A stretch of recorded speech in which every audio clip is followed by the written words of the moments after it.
Whenever we talk about container orchestration, we always talk about Kubernetes, which is a very powerful container orchestration tool. Similarly, when we talk about cloud computing, we can always think of Microsoft Azure, which is one of the leading cloud service providers in the market. Now, when we combine these two, we get a service called as Azure Kubernetes Service, which is a highly popular cloud container orchestration service. Now, what it is and what all it can do. In this Azure Kubernetes Service tutorial, we'd be discussing this topic to the very core. Talking about the agenda, we'd be talking about following pointers. We'd start by understanding what Azure Kubernetes is, but to understand that, we would need to get into the details of topics like how software development and deployment has evolved. Post that, we'd also understand virtual machines and containers. We'd understand how Kubernetes works to the core. Post that, we'll discuss AKS and understand how it is different from Kubernetes.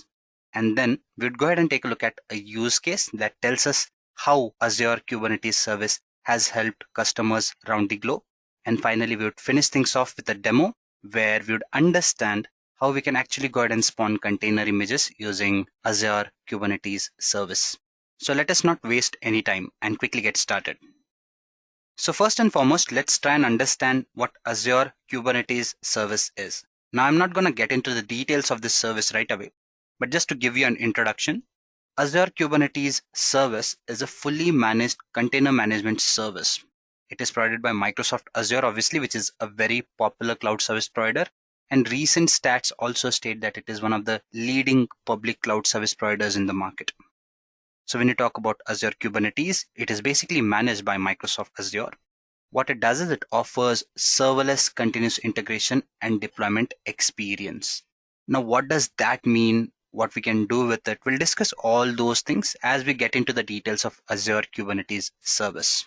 For now, we need to understand quite a few other concepts before we get to that point. But to summarize a few of its benefits, what Azure Kubernetes Service does is, what it offers is end-to-end deployment, scalability, and availability. Now, how do these things work? We'll discuss that. But before that, let's try and understand what evolution of software development and deployment is and how it has evolved with time, right? So we all know how applications were built and how they've progressed with time, right? So if you talk about the popular ways in which software development and deployment has evolved, we all think of waterfall model, agile model, and DevOps, which is the current way in which we basically go ahead and deploy applications, right? Or basically not only develop, but also maintain, monitor, and deploy applications, right? So let's try and understand all of these one by one. Let's see how they evolve with time. So when you talk about waterfall model, agile model, or DevOps, they all have these three things, which basically sets them apart, right? The application architecture, be it their deployment or packaging. And finally, the application infrastructure that we can think of. Now, when you talk about the application architecture, the first one, that is your waterfall model, is known for its monolithic architectures, right? Something that we came away from. If you talk about current generation, we are more into the microservices model that is handled by a DevOps, right? So when you talk about waterfall, we had monolithic applications. That means everything was inside a single application. Your servers, right? Your applications, be it your management tools and stuff like that, everything was inside a single application. And these kind of architectures were called as monolithic architectures. Now, with time, we had agile model where we had multi-tier applications where some of your applications or some of the functionalities of your applications were handed over to some other domain or to some other tier, right? And hence we had multiple tiers. Say, for example, you would have your application tier in one place and you'd have your basically your database tier in other place, right? Something like that. And when you talk about DevOps, they took this functionality to a further classified, I would say, architecture where we had microservices or granular parts of your application that could function independently. Now, why do we need these kind of changes, right? Why did we not opt for monolithic applications? Now, when you talk about monolithic applications, these were bulky and these were very rigid, not easy to basically go ahead and modify. If you had to change the entire thing. When you talk about Agile, it gave you more flexibility. How? We had multi-tiers, right? So if one of the tiers is not functioning, right? So we could actually go ahead and work on that tier. And it would not affect the remaining functionality. But when you talk about DevOps, or when you talk about microservices in particular, it basically breaks down your application into granular chunks where each of these applications performs as a whole, but you can think of them as an individual part, which you can basically go ahead and function or operate on individually, and also ensure that you can basically make changes to these individual parts individually without affecting the functioning of the entire application. Now, when we talk about deployment and packaging, we have different ways in which these applications are hosted, right? Or in which these different ways of software development and deployment work, right? So when you talk about deployment packaging, your waterfall model supported or supports your physical servers, right? You have a physical server. Similarly, when you talk about your DevOps, or rather we have Agile first. So when you talk about Agile, you had your virtual servers. Now, if you talk about cloud computing, yes, to some extent, it supports virtualization, but back in those days, virtual servers were a little different. So if you talk about Agile model, it basically lies on a deployment model which is based on virtual servers. When you talk about microservices, on the other hand, they are more based on containers kind of an deployment is what I would say. Similarly, if you go ahead and discuss their application infrastructure. Now, for your waterfall models, we had data centers that basically had all these applications being hosted, right? Your monolithic applications. Similarly, when you talk about Agile, we mostly move to the hosted platforms, right? And when you talk about current microservices or your container infrastructure, we talk about cloud hosting. And that is why we've come up with this session where we'd be understanding how containers work on top of cloud. That is your Kubernetes orchestration tool. In this case, would be working on our Microsoft Azure Cloud Platform. So I believe the evolution of development and deployment is clear to you all. Let us now go ahead and understand or discuss some of the other bits that are there on our plate. Now, before we actually go ahead and understand how Kubernetes works, right? And why are we talking about containers and stuff? We need to understand how containers are different from virtual machines, because virtual machines are something that people have been using and many of them have migrated to containers. Why? Because both of them, they have their benefits and reasons for these benefits. So let us try and understand how a container is different from a virtual machine. More than a comparison, it is just understanding how they're different from each other. Now, this image should give you an understanding as to how these two things are different. The one on the left hand side, you have your container, and on the right hand side, you have your virtual machine. Now, when you talk about virtual machine, what a virtual machine does is, on top of your server, it lets you host your guest operating systems. To give you an example, when you talk about a service, right, or if you talk about a cloud platform like Microsoft Azure, where you have Azure virtual machines, which again lets you spawn instances or virtual machines. Now, these virtual machines or instances can have different guest OSs. Say, for example, if you launch a virtual machine that basically has a guest OS of Linux, and there's another virtual machine that has a guest OS of your Windows, right? So we are talking about two different virtual machines or entities which function on the same server, but they have different operating systems. That means if I want an application to run in Windows, I can do that using my VM, that is Windows in nature. And similarly, if I want something to run on top of Linux, I can use the virtual machine that is Linux in nature, right? So that is what virtual machines offer you. Okay. But there's a catch here. When you talk about a virtual machine, you're talking about a server, right? On top of that server, you'd be having your host operating system on which you'd be running a hypervisor. Now, this is more of a middleware, okay? Or a service that supports all the applications that are there on top of it, including the operating system, the guest operating system that we are talking about. Now, here, the problem is, as you can see, the virtual machines that you see on the left-hand side, right? They'll have separate guest OSs, they'll have their bins, and then on top of that, they'll be having the applications that are running. Now, what is the disadvantage here? Here, what happens is, each time you have a virtual machine that is operating, we need to ensure that there's a guest OS there. So there's a dependency on this. And what this does is, it makes it difficult for you to basically break this virtual machine from the existing infrastructure or architecture and make it run somewhere else, right? because this is a complicated process. But when you talk about your containers, this is where the difference lies. Say, for example, I'll be having a Docker engine in this case, right? It can be anything. I mean, when you talk about Docker engine, it is a type of tool that provides you containers. Okay. So supports container spawning for you in simple words. There are other container tools as well. We are not here to discuss Docker, but Docker is one of the most popular container tools. That is why you see Docker here. So think of it as your container image, what you see there in the left-hand side. So you can see that there's a server host, you have your hypervisor, you have your guest OS. So guest OS here is common, right? So when you have a guest OS here, what that means is all the containers that would be running on top of it would be running on the same guest OS. So you do not have a dependency where basically you have to ensure that all the guest OS requirements are also there in your container. So your container is more independent of the operating system, right? The only concern here though is in case of containers, you have to ensure that if you have one hypervisor or one Docker engine that is running for you, right? In that Docker engine where there's a single guest OS, in that case, you'll be running all your containers that are supported by that guest OS, right? Now, if my guest OS is Windows, I cannot expect myself to run Linux containers there. I'm just giving you an example, okay? So there's a drawback there.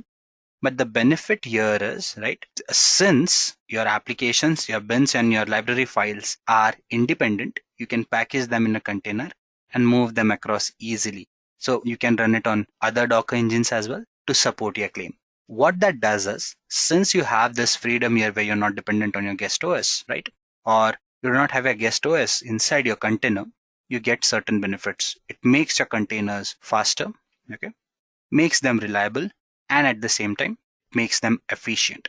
So that is what basically containers are, and that is how they're different from virtual machines.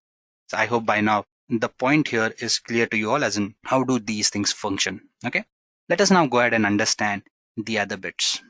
So now let us try and understand what Kubernetes is, right? Because many of us know that it is a container orchestration tool. We always try to compare it with Docker, which may not be the rightest things to do, or the best things to do rather. Why is that? Let's try and understand that, as in what is Kubernetes, why do we need it, and is it same as Docker or not? Okay. Now, here are few things that would tell us why do we need Kubernetes, and how it is different from Docker is something that I would discuss in this bit itself. Now, when you talk about Kubernetes, it is used for container communication. Now, this is where it is different from Docker. When you talk about Docker, it is something that lets you basically set up containers and work with containers. Okay.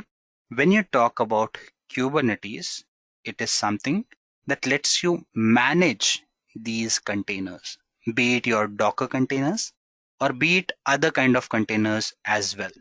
So that is what Kubernetes does for you. Now, let us try and understand why do we need something like Kubernetes to manage these containers, be it a Docker container or be it any other container. Now, when you talk about containers, they cannot communicate with each other. They need help to do that. This is where a tool like Kubernetes comes into picture. Apart from that, if you go ahead, what containers do is they basically can be deployed as applications, right? As individual applications. But since it is easier to deploy these applications thanks to containers, you cannot just go ahead and deploy applications the way it suits you. You cannot just go ahead and deploy your containers the way it suits you, right? There has to be a process behind it. You need to understand what containers to spawn, what to schedule, what to release, right? I mean, what to deploy rather. So to do that, this is where Kubernetes again comes into picture. Third bit here is careful container management. Now, what do you mean by careful container management? It again is similar to what we discussed, right? As we talked about how deployment works. Similarly, we also need to understand how container management works, right? When you talk about containers, there are quite a few pointers that come into picture. Now, at the start, when I talked about Azure Kubernetes Service, you realize that there were certain pointers that talked about, I mean, there were some highlights or features there on the first slide that showed you it helps you in better deployment, right? And quite a few other things. So when you talk about those pointers, right, what services like Kubernetes do is they ensure that your deployment is happening properly. You are able to deploy multiple applications, right? And you are also able to track whether these applications are up and functioning, whether one of these applications is dead. Do you need to work on it, right? So you get this kind of management when you talk about Kubernetes. Enable auto scaling. To give you an example, let's assume that you have an application that basically deals with 3 servers. Now, let's assume that that application does very well, right? In this case, you might need to scale that application. Is it easier just to go ahead and scale these applications? No, right? Because there could be a possibility that now you have to manage not just 3 servers, but you're required to manage like 100 servers. In that case, using a tool or using an orchestration tool rather like Kubernetes would help you ensure that all your containers running in different 100 servers on top of these different 100 servers are functioning properly. So this is where auto scaling comes into picture. What Kubernetes does is it gives you an ability to auto scale your applications in situations where manual intervention is not needed. And that is what Kubernetes does for you. So these are some of the reasons why Kubernetes came into picture. So yes, we had containers, but these were some of the drawbacks that containers had. And this is what something like Kubernetes lets you do.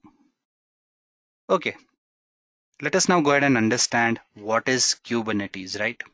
So I've already explained what Kubernetes is. There's not a lot of different pointers that have left to be explained. So if you talk about Kubernetes, right, it is an open source container management tool which automates container deployment, container descaling, and container load balancing. So all the activities that we discussed, right, be it managing multiple servers, ensuring that all the containers are working together, right, they're able to communicate with each other.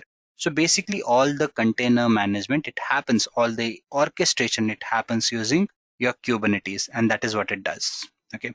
What is one of the benefits it offers? It works brilliantly with all cloud vendors, be it your public, hybrid, or on-premise. Okay. And one of those popular cloud platforms, as I've mentioned, is Microsoft Azure, which we'll be discussing as we move further. So what do you need to know more about Kubernetes? Now, these are some of the facts, right? I mean, some of the things that might intrigue you. I'm not very sure about that. But if you talk about Kubernetes, it was developed by Google. Okay. So Google, as we know, brings in a big customer base, a big audience, right? A big community to discuss. And that is why this in itself is a big thing. Why? Because when you talk about something like Kubernetes, it is going to have a huge community. And that would mean that there's huge support, huge documentation for you to work with. It was developed using a programming language called as Golang, and it entirely was built using it. Apart from that, to summarize what Kubernetes is, you can think of it as a number of containers that can be put into one logical unit so that you can simplify the process of managing these containers and how they work. Okay, so this is what Kubernetes is in a nutshell. Let's try and understand how the architecture of Kubernetes works and what are the components that you should know about Kubernetes. So this is what the basic architecture of Kubernetes looks like. Okay, so you have your APIs, you have your Kubernetes master, you have your image registry, then you have your nodes, which basically are nothing but your applications. So let's try and understand these one by one, as in how do these function. Okay, so when you talk about the APIs, the CLI, and the UI, right, the first thing that you need to do is you need to set up a Kubernetes cluster, right?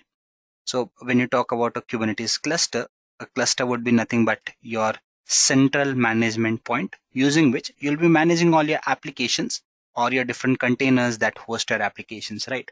So first what you do is you create this cluster, something that you can do by using your CLI, right? And then you can interact, or others can also interact with your cluster by using an API server. Okay, so your API server is nothing but that basically ensures the authentication and the identification of the people or the resources interacting with your Kubernetes master or with your Kubernetes cluster. Okay, now if you talk about Kubernetes cluster to start with, your Kubernetes cluster, here what you can see is you have your Kubernetes master, right? Kubernetes master is something that basically manages your containers. And what you see on the left hand side, the nodes and stuff, right? This is nothing but your worker nodes. Now this is where you'll be having your applications that are actually running. So your worker nodes would be implementing or running your applications. Your Kubernetes master, on the other hand, would basically be managing these applications and telling you how to basically run these applications on top of it. To understand this better, let's go ahead and take a look at this diagram that you have. Okay, so what you see here is you see a Kubernetes master, right? And inside this Kubernetes master, there are quite a few other things as well. We'll discuss those. But what you see on the screen are some key components that you need to know. Okay, so inside your Kubernetes master, you'd be having two important pointers, that is your replication controller and your service. Okay, so when you talk about a replication controller, it is nothing but a resource that is owned by your master, that is your Kubernetes master, right? What it does is it ensures that the requested number of pods are running on nodes always. Okay, so your replication controller is something that controls the functioning, not controls, it basically tells your worker nodes that keep the nodes or the pods running. Now, what are the pods and what do they do? We'll discuss that. Do not worry about that. It's not very complicated, but that is what your replication controller does. Apart from that, you have your service, which is nothing but, again, an object on your master node, right? Or your Kubernetes master rather, that provides load balancing across replicated groups of pods.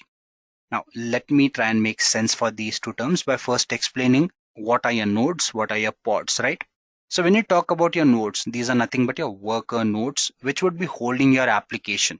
Now, in this case, your node can hold more than one application. What we do is we basically classify our worker nodes into pods. Now, pods are sub-entities, right? These are logical collections of the containers which need to interact with each other for the applications to keep running, okay? And inside these pods, you basically have your containers. So that is what the infrastructure looks like. You'll be having pods and which would be holding a logical set of containers that probably result in a particular kind of application, right? And you can have multiple such pods. What you see here is you see Docker. So what it tells you is the worker node is nothing but a container, right? So it can be other container tool as well, need not be Docker. But again, as I've mentioned, Docker is a popular tool, so you see it here. So what you see here is basically a Docker container, right? Which has multiple pods, and these multiple pods are basically responsible for running your application. And who controls all these applications? Your Kubernetes master. So assume a situation where you need to scale up a particular virtual machine, not a virtual machine, in this case, a particular node. So how do you do that? To do that, you basically have something like a load balancer, which helps you balance your load, right? Either distributed, or in case if you need scaling, it helps you scale your applications as well, right? And then you have your replication controller that basically ensures, right, your application is running. So what your replication controller does is it tells your node that this application has to run, okay? And who makes it run? There's something called as kubelet. Now inside every node, there would be another entity called as kubelet. That kubelet is responsible for running your application. So this is how your Kubernetes architecture looks like, and this is how it functions. Now, we've understood what Kubernetes is, how it works, right? Let us now go ahead and understand Azure Kubernetes Service.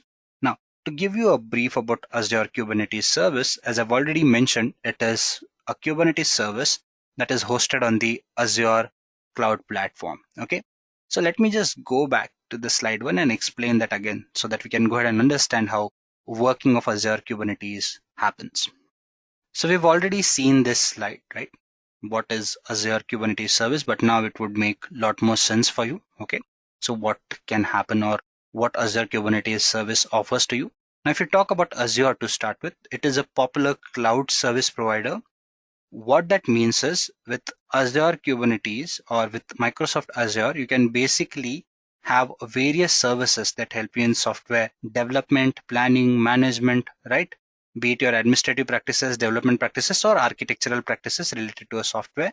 All these things can be hosted on a public server in this case, which again can be your Microsoft Azure Cloud.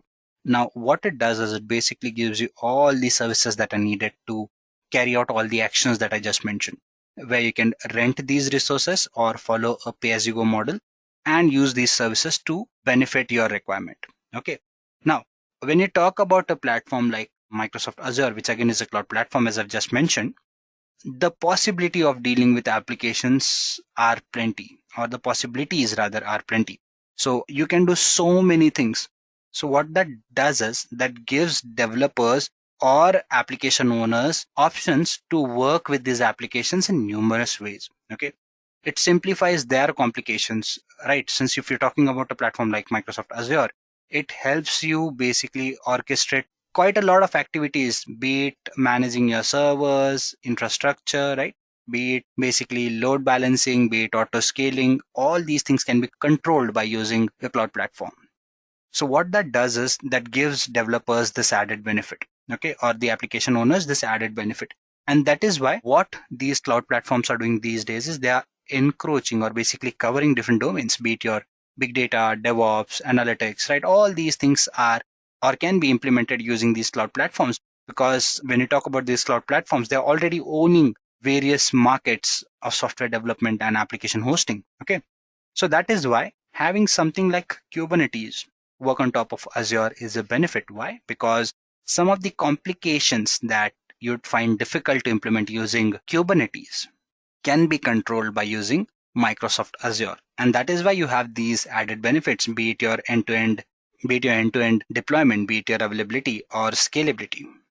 If you talk about some of the benefits that it actually offers, what it does is you pay only for the nodes that you use. That means last time I checked, Microsoft Azure did not charge you for your master node. You only get charged for your worker nodes that you use. Okay. Your cluster upgrades are easier, so you do not have to worry about the patching part and stuff like that. Integration with various Azure and other tools and services becomes easier. Not just that, what you can also do is you can actually go ahead and enforce various rules that are under Azure policy across multiple clusters to have uniformity if you need to, right? What you can also do is you can scale Kubernetes and other nodes using autoscaler that Microsoft Azure supports. And you can even expand your scale even greater by scheduling your containers on Azure containers. So that is what Microsoft Azure Kubernetes Service provides you with. Okay. Let us now move further in this Azure Kubernetes Service tutorial video, and let's try and understand some of the other important pointers, like how does the architecture of Azure Kubernetes Services works. Okay, to understand the working of AKS or Azure Kubernetes Service, right? You can see this diagram on the screen. It's a fairly simple diagram and it tells you what Azure Kubernetes Service does. Okay, so we've already seen how Azure Kubernetes architecture works, right? I mean, we know what all components it has and stuff like that. This is a more detailed view. So what you'll have is you'll have again a Kubernetes master node or cluster is what you can call it. Okay, so in this master node, the functionality would be same. It would be controlling how the deployment and how the management of your containers work. So basically, Azure will manage your master node. It will basically help you control quite a few activities that are there. As a customer, you'd be managing the applications only. There too, you would have support from Microsoft Azure. How we would understand that? Now, if you talk about the control plane, what you have here is you have your API server. Now, when you talk about your API server, what it does is it basically tells you how the underlying Kubernetes APIs are exposed. Okay. What this component basically does is it provides the interaction for your management tools, be it your Kubectl or the Kubernetes dashboard. Similarly, you have your etcd. Now, etcd basically what it does is it maintains the state of your Kubernetes. When I say the state of Kubernetes, I'm talking about the Kubernetes cluster, and basically it helps you control all the configuration that is there. This thing is highly available and it is key value based in nature. Okay. What you also have here is basically you have a scheduler. What your scheduler does is it lets you create and scale your applications to basically determine which nodes can run on what workload and stuff like that. Okay.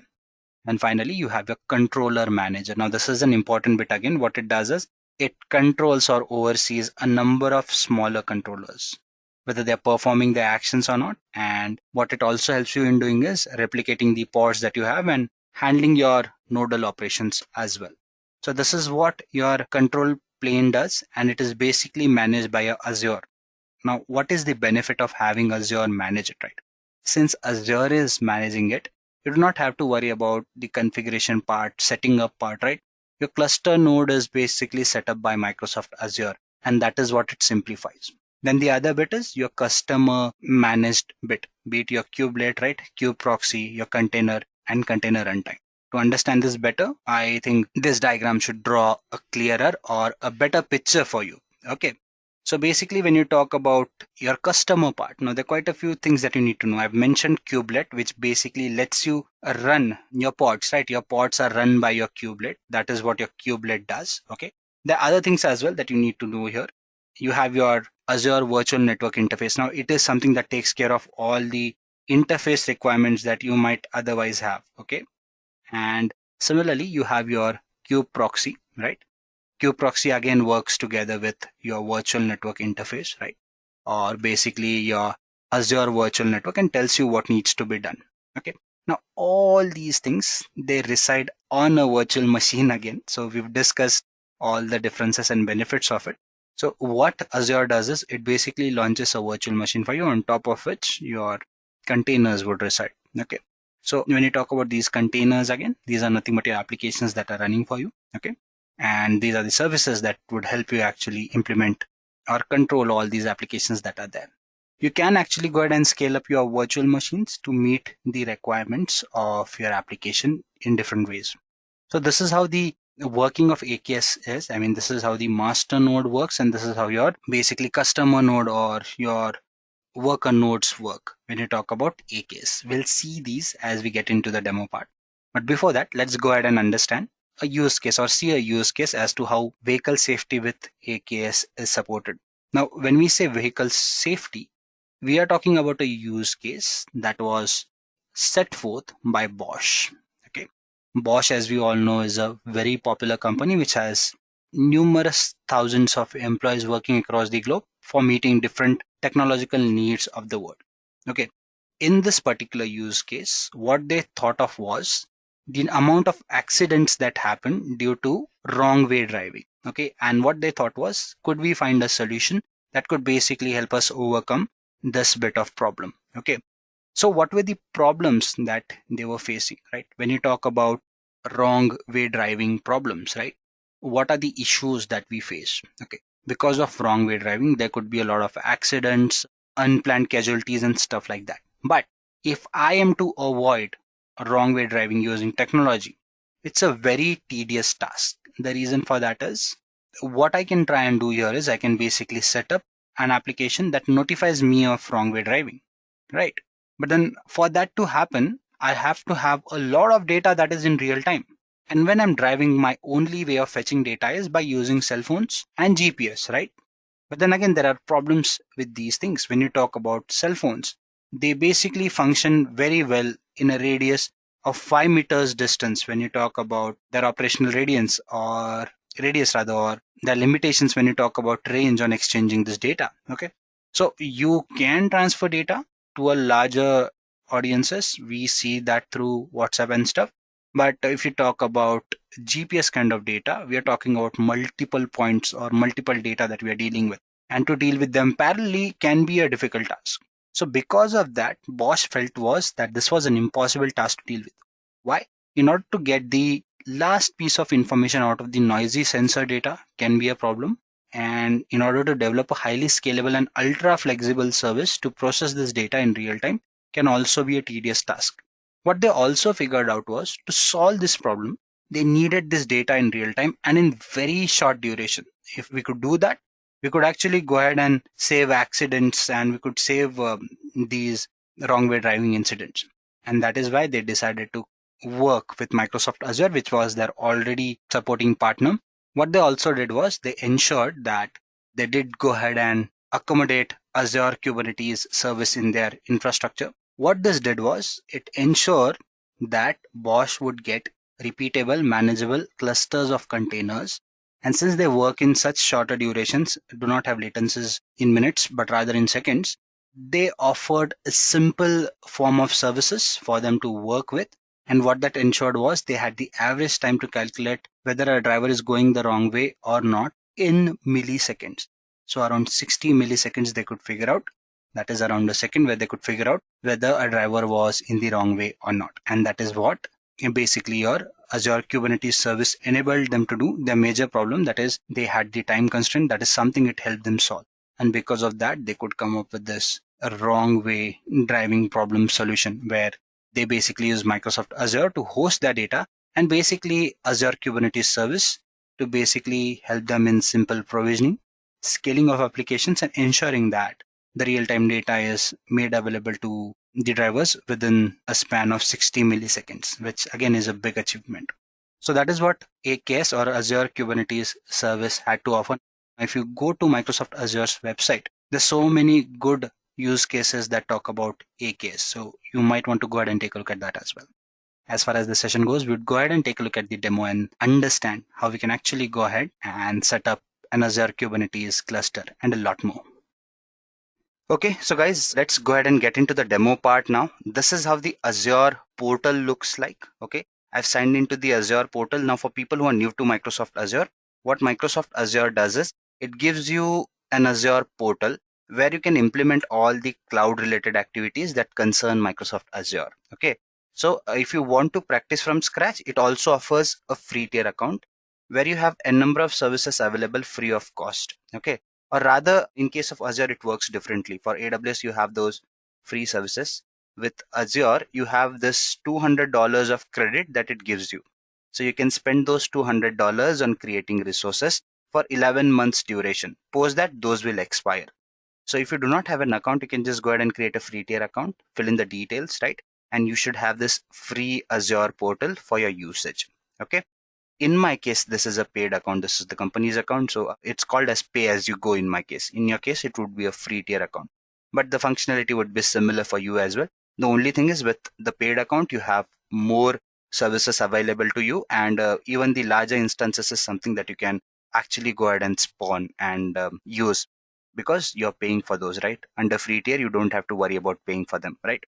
So there are certain restrictions and limits there.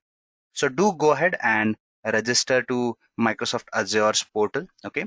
Now, coming back to the demo part, what we are going to do now is we are going to create a Kubernetes cluster.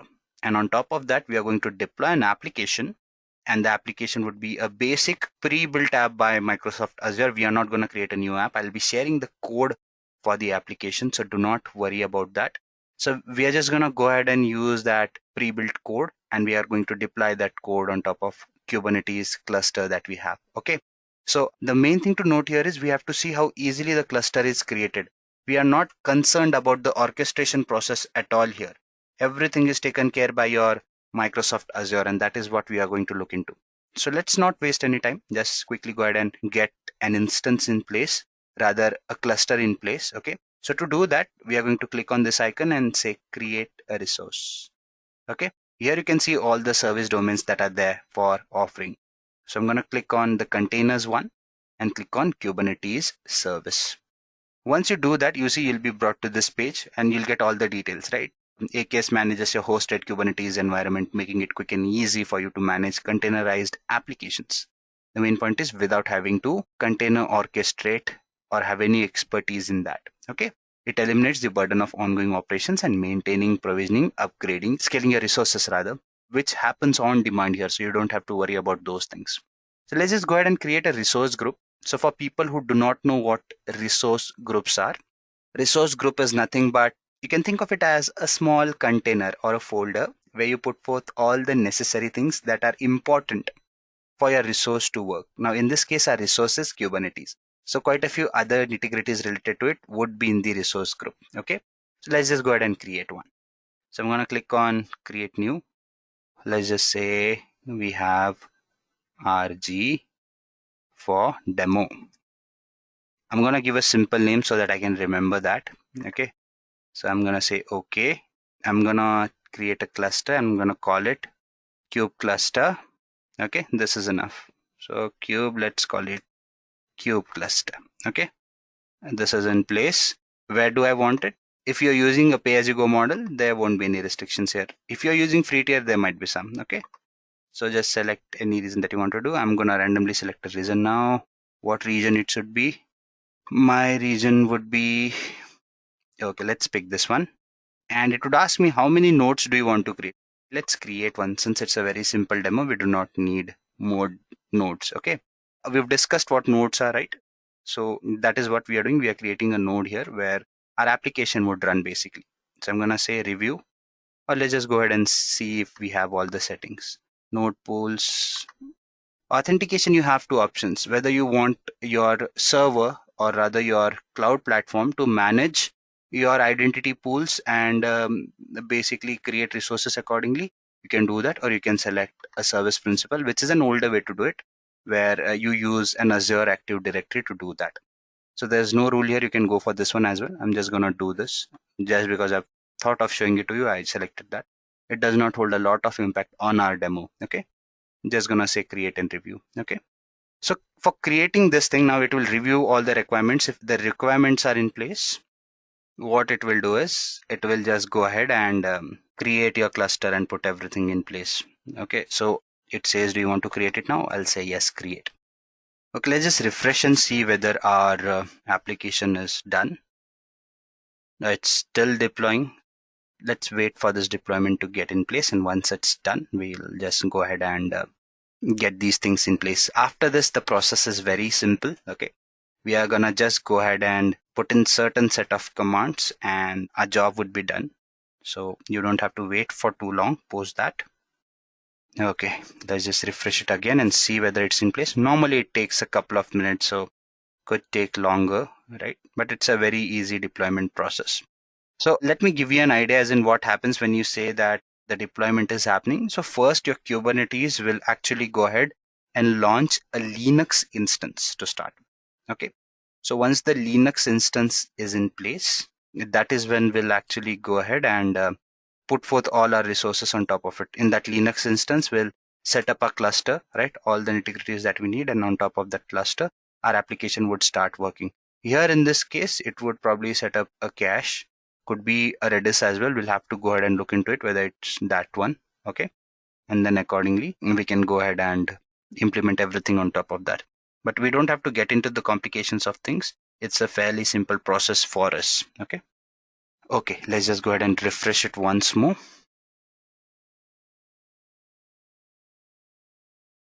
Okay, it's done.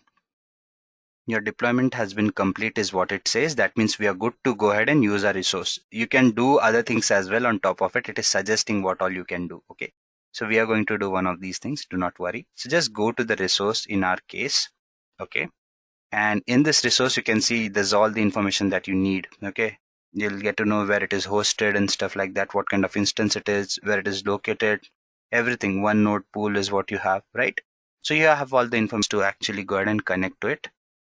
So in your case, I'm hopeful that it would happen faster than what you see in my case, or on my screen rather. You see, Cloud Shell is up and running. So let's just go ahead now and basically get credentials, right? Here, let's get the credentials or merge our cluster, okay, so that we can start using it. So how do we do that? We use this command. We say AKS, okay? And in this case, what we are going to do is we are going to say get credentials. Okay. Now the next thing is, what do we need? Resource group details. So I'm going to say resource dash group. And I'm going to give the resource group name, which I am certain that we should see if we just scroll up. Okay. So the resource name is RG for demo that we used. Okay. RG for demo. And what we also need is we need the name of the cluster. And in that case, it is cube cluster. So you can do it vice versa as well. You don't have to go this order. You can start by giving in the details for your cluster and then the detail for your resource group. I'm just going to hit the enter button now. Merged kube cluster as a current context in this path is what it says. Okay. Now let's just go ahead and get the details for the node. In this case, we know there's only one node, but you could be working on multiple nodes, right? So in that case, you have to use this command. You say 𝐶TL. Now it is basically a client-side interactive tool for interacting with your Kubernetes. Okay, so that is what 𝐶TL is all about. Okay, and you say get nodes. If there are multiple nodes, it will give you multiple nodes. If there's only one node, it will give you only one node. So there you go. You can see that there's one node that we have with us. Okay, we have all the details. It's been running for 5 minutes, it says, right? Because that is when we started the node. Okay. Now the next thing is we are gonna go ahead and select the YAML file where we've actually put forth the details for our application, right? So how do we do that? For that, we are going to go ahead and use this command. Okay, nano. Okay, space Azure. The name of the application is, or the application rather, is related to voting. So that is why I'm going to use this name, and I'm going to say .yaml. Okay. Okay. So guys, I've already pasted a piece of code here because I tried implementing this demo before. So you'll see that there's code here. Okay. So in this case, what we are going to do is we are going to remove this code just to be safe. I'm going to just paste the code again. So basically, this is where you'll have all the details. What is the API that is being used? What is the container port, right? What is the memory that you are using? What call are you making, right? All those details are here. Do not worry, I'll share the link to this piece of code in the description. If not, you can just look for Azure demos or getting started with Azure on your browser and you'll find this piece of code. It's available everywhere. You'll get this code on GitHub as well. I do not own this code, so I will not take any right in saying that this is something that I've created. It is a code that has been used and it is somebody else's work. Okay. So you may check out online the details. I'll also pass in the details in the description. Okay. So everything is removed now. I'm just going to go ahead and paste my piece of code here. Okay. I'm going to say paste, and all the same code is again here with us. Okay. Now, how do I go ahead with it? In this case, I'm gonna say justify, cut, uncut. Do I want to replace? I'm just gonna say exit for now. So it's Control X in my case. And I'm gonna say no, we'll discard the changes. So we'll say yes. So Y. That means it will save my code. Okay. I'm gonna hit enter now. So it will take me back to my cluster. Okay. The next step is, now what we are going to do is we are going to go ahead and call out this YAML file. Okay, so once we do that, this is how we are going to do it. We're going to say kubectl again. Okay, and apply /f Azure. What was the name again? /vote dot YAML. I'm going to hit the enter button. And there you go. What it has done is it has created a vote back application. Its front is created, its back is created, right? So we need to see how it looks like, right? So we are gonna find out all the details, as in if we want to watch this app working, we need the details for it. So we are just gonna go ahead and use a command called as get service. Okay, so get service is in place, and in this case again my app name Azure vote, but this time I want the front. Okay, so I'm gonna say front, and I'm gonna say watch and hit the enter button. I basically made a blunder here, and that blunder is we have to call this command through kubectl, right? So in this case again we'll have to type the remaining command again. So I'm just gonna do it quickly. Okay, get service Azure vote dash front watch. And there you go, you have your external IP here. So guys, at times what you see here, your external IP, if your system is very slow, which is in my case, but I don't know how it happened, its age is only 85 seconds is what it says. So normally it takes time for you to see this external IP. Okay, but luckily we can see it. So I'm gonna just copy it here. Okay, and I'm gonna paste it here. And this way we should be able to see the application that we've created. Okay, so you can see you can vote here. One, let me vote for dogs, twice, thrice, and I can just go ahead and reset it as well. Okay, so guys, this is how you actually go ahead and create a cluster. Okay, a suggestion here would be you delete all the resources that is there. Delete this one, delete the resource group, and also the Azure Active Directory, so that you do not get charged.